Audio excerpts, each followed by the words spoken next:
राजा ओकर ईमानदारी देख के ओके अपने पहरे दरवाजा का पहरादार बनाई देलन। महल का जब पहरेदार बनाई देलन, धीरे धीरे समय बीतल। एक दिन के बात रहल, रात होई गा 12 बजत रहल, ओकर नींद टूटल।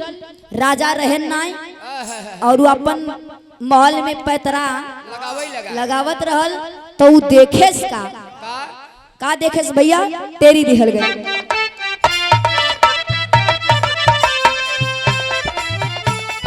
धरामा ए भैया धरामा, धरामा ए बाबू धरामा, धरामा बिगाड़ी मंत्री रानी संभावनावा, झंडा लहरे तोहारा गगनावा।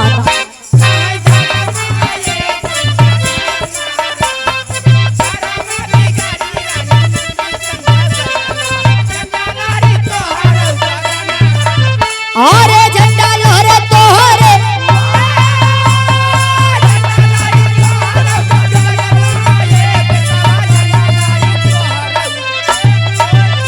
अरे धरामा ए भैया धरामा, धरामा ए बाबू धरामा, धरामा बिगाड़ी मंत्री रानी संभावनावा, झंडा लहरे तोहार गगनावा।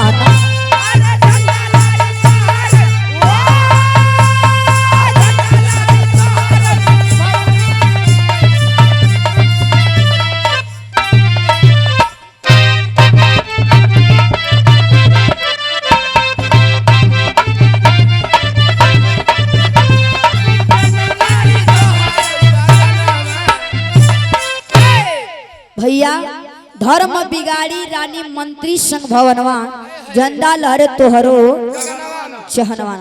एहर जब वो लगा पैतरा मारे तो वो का देखेस भैया, कुछ अजीब देखेस। अब अंतरा देथे, अरे नागा था रानी संगे मंत्री गवार, अरे पहरेदारा ऊपर दिया चादरा और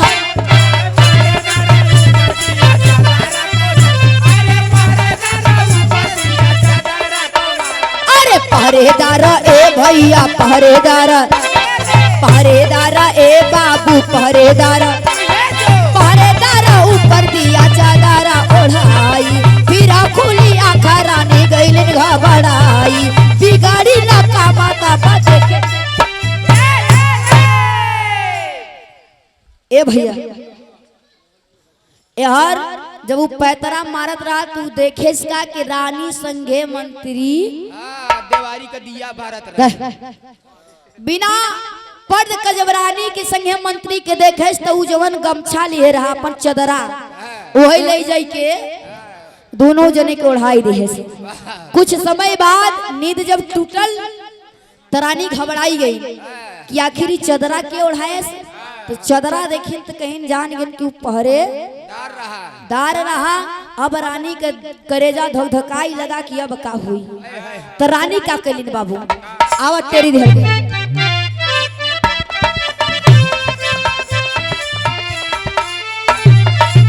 रानी सोचे लेकिन अगर हम पहरेदार राजा से बताई दे तो राजा हमके बाहर में जुकवाई दे या तो महल से निकलवाई दे हैं। तो रानी अब पहरेदार की खातिर सोचे लगी कि अब एकर कैल का जाए। तो कैलिन का आवा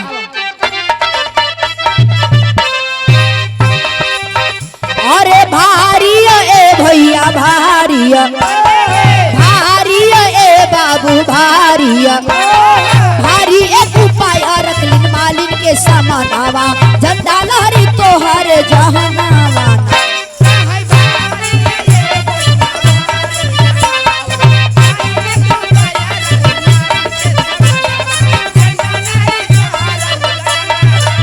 अरे झंडा लोहरी तोहरे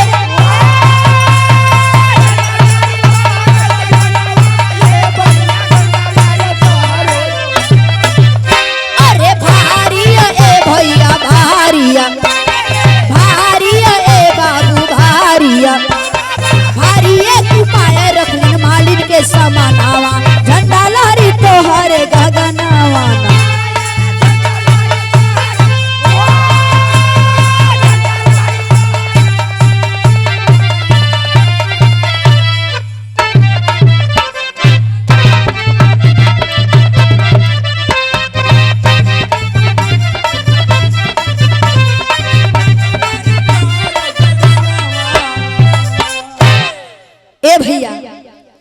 यहर रानी सोचे लेकिन जाय के मालिक यहाँ मालिक के भगवान में मालिन के सामने एक शर्त रख दे हाय हाय कि जवन एक है हमार काम बा अगर तू कही देबू ता जवन तू मांगबू तो होके दई दे रानी यही कही का कहिन भैया यहाँ एक लाइन गीत लग गई मास्टर भैया ए मास्टर भैया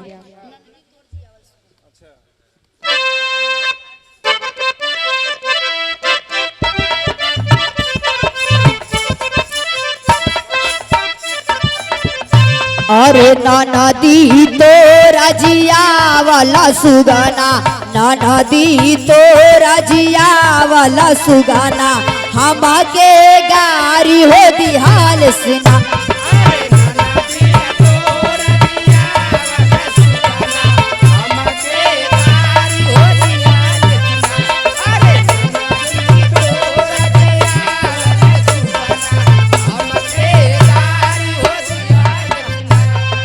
नदी तोर जियावल सुगना हमके गारी लेकिन इधर रानी वो मालिन के आगे एक शर्त रखत है का रखलिन काव दिहल गई और हमारे बड़े भैया राजकुमार सिंह बड़े भाई की ओर से ड्राइवर भैया की ओर से 50 रुपया का पुरस्कार आशीर्वाद की चाह रही हर रानी मालिन के आगे शर्त रखत है का अरे पहिले जाई जैसा मनावा पहिले जाई जैसा मनावा दिहे गरदनावा काटीना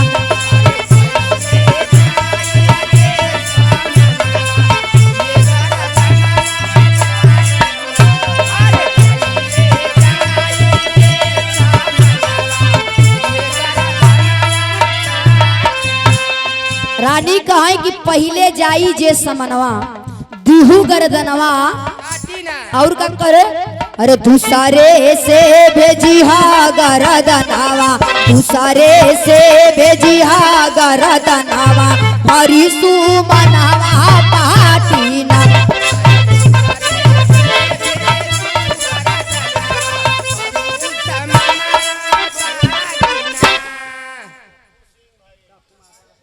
और कार्यक्रम के आयोजक हमारे बड़े भैया पप्पू सिंह भैया की ओर से 100 रुपया का पुरस्कार आशीर्वाद की चाह रही लेकिन भैल का अंतरा दिल गई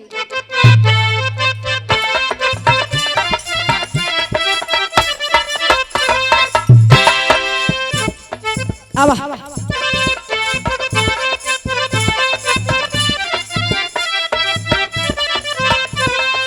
पहिले पहरेदार पठाई पहिले पहरेदार पठाई दूसरे वे मंत्री तब जाई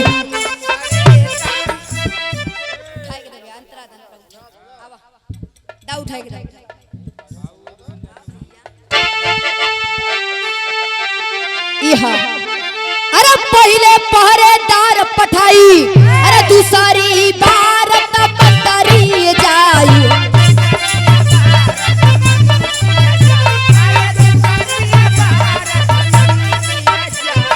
पाए ए भैया पाए पाए सत्संग सुनल भवनावा भरे सुमनावा पाटीना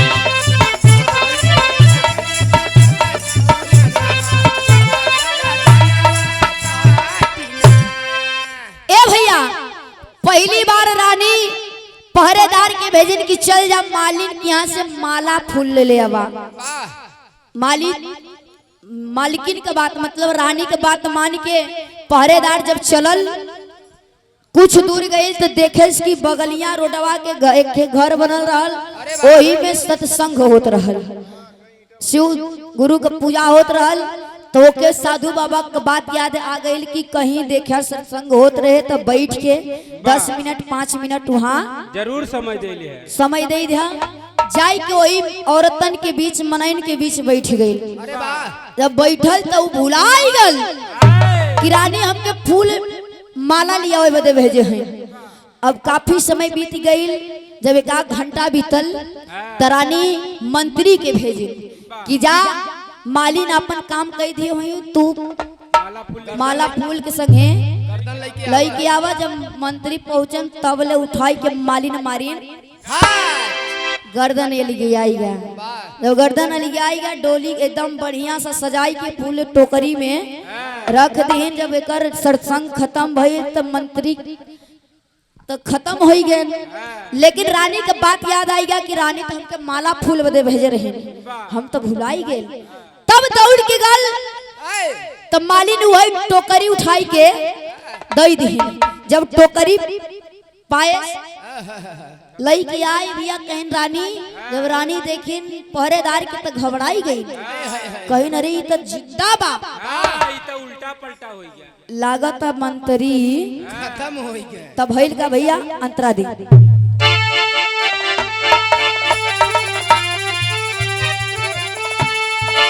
अरे पहले मंत्री पहुंचा जाई एताने में मालिनी गर्दन अलग आई।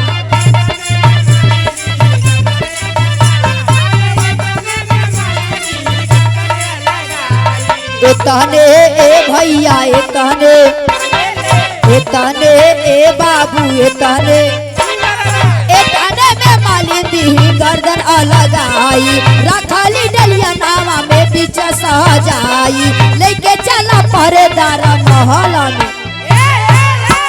रानी देखते ही घबराई गईन, कहीं की तो जिया त लागत टे मंत्री गयन। अब रानी हल्ला कह दिन कि पहरेदार मंत्री के मरवाई दी। अरे वाह राजा आयन, अब राजा लगन पहरेदार से पूछे कि आखिर काहे मरवैला काहे भइल। तो भइल का भैया टेरी दिहल गई।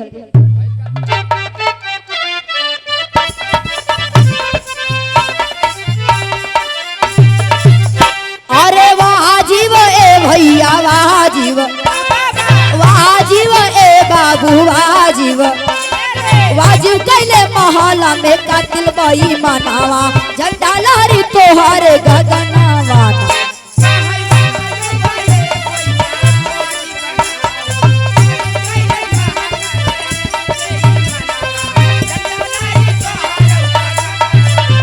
अरे झंडा लहरे तोहरे,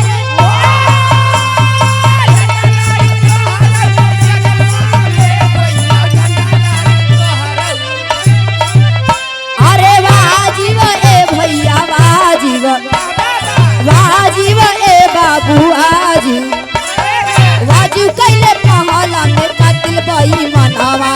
झंडा लहरी तोहरे गगनवा।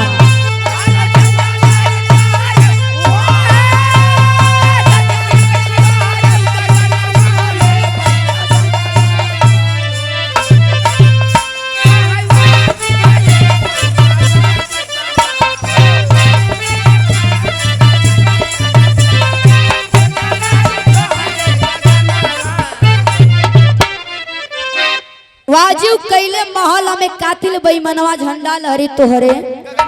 रानी लगिन राजा से कही कि राजा ई पहरेदार मंत्री के मरवाई दिहे। जब मंत्री के मरवाई दिहे तो राजा शासन दे के पूछे लगे, कहन कि आखिर बताई दे काहे मरवाए न तोर जिंदगी हत ले। अब डर के मारत तब ले ओके साधु के बात याद आएगा कि केहू से झूठ मत बोला। तो कैलेश का ओकर नाम बतावल गेल बुद्धू। बुद्धुआ बताई दिहे कि राजा जाने की चाहत था, तो समझ गया कि रानी मंत्री के मारे बदे नहीं, ये हमके मारे बदे भेजे रहे। और वो पायस दाऊ बताई दिहे, तो बतौलेस का अंतरा आखिरी दे।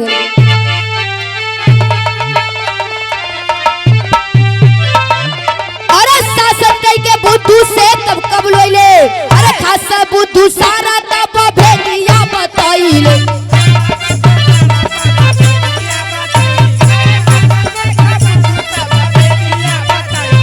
खासा ए भैया खासा, खासा ए बाबू खासा, खासा बुद्धू तब सारा भेजिया बताइले। सारा बिता माही माला आज बारी भइले, कुछ दिन रानी तब फांसी पे।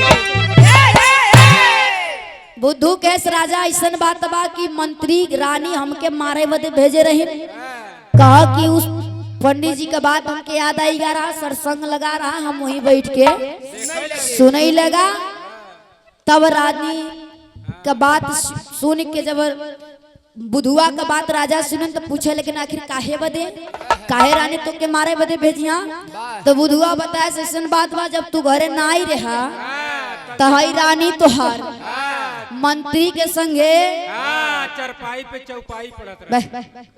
मंत्री के संगे हम रानी के देख गई रहल और रानी के ऊपर चदरा डाल दे रहे। रानी यही सम के मरवावे खातिर कि अगर हम राजा तोहसे बताई दे तो तू रानी के मरवाई देबा या तो भगाई देबा। तब भइल का भैया तेरी आखिरी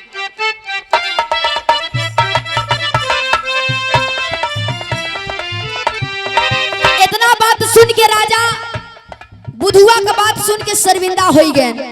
हुकुम दे दिए कि रानी के फांसी दे दिया जाए।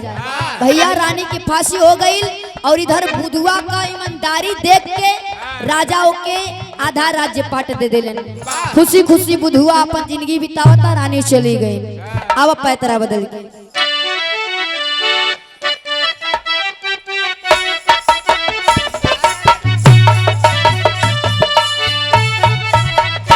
अरे लिखई ए भैया लिखते ए बाबू लिखते उदय राज आरती राज गावे गनावा झंडा लहरी तोहर जनवाना।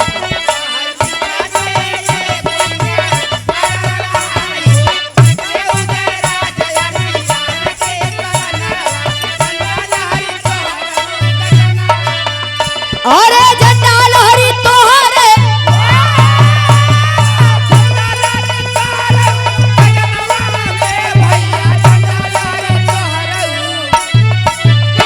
अरे लिखते ए भैया